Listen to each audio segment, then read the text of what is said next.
يا صباح السعادة، يلا نعمل أسهل وأجمل بيتزا من غير ولا عجن ولا خبز.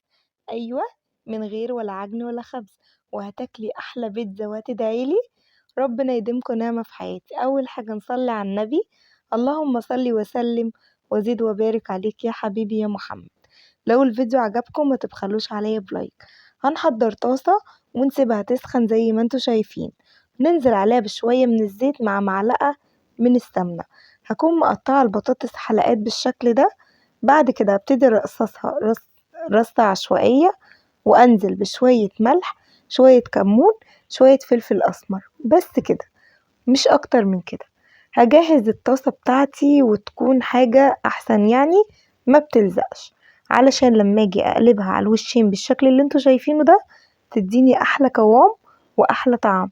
بعد كده هجهز 4 بيضات واقلبهم كويس جدا في شوية ملح وشوية فلفل اسمر. هعمل ايه بقى في النقطة ديت؟ هرص معايا لانشون او جبن او اي حاجة، او ممكن من غير لانشون خالص. انا عملتها كذا مرة من غير لانشون، فالمرة دي عملتها بلانشون. في اي حاجة موجودة عندك عايزة تدخليها فيها مفيش اي مشكلة. بعد ما قفلت الطبقة كلها نزلت بالبيض وخليت البيض يتغطى خالص.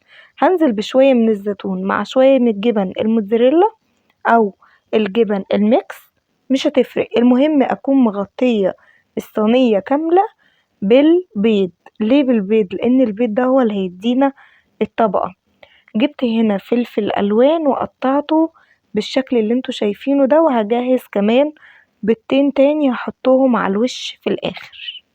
يعني الصينية الكبيرة اخدت معايا 6 بيضات، الصينية الصغيرة اللي هي اللي انتوا شايفينها ديت خدت معايا حوالي 3 قطع من اللانشون، وكل الحكاية على بعضها 3 بيضات، انما الصينية دي كبيرة قوي.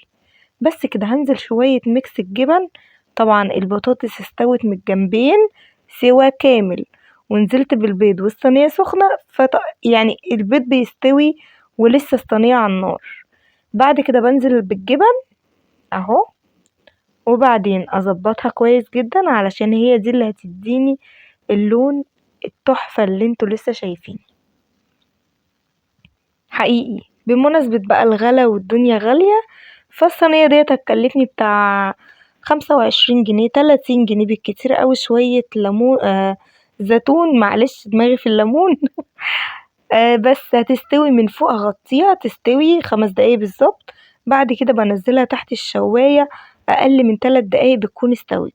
اللهم بارك، ال3 صواني دولت كان حجمهم حلو وما خدوش مني وقت خالص خالص خالص.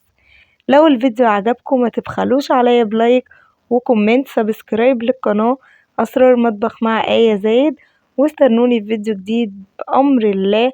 ربنا يديمكم نعمة في حياتي.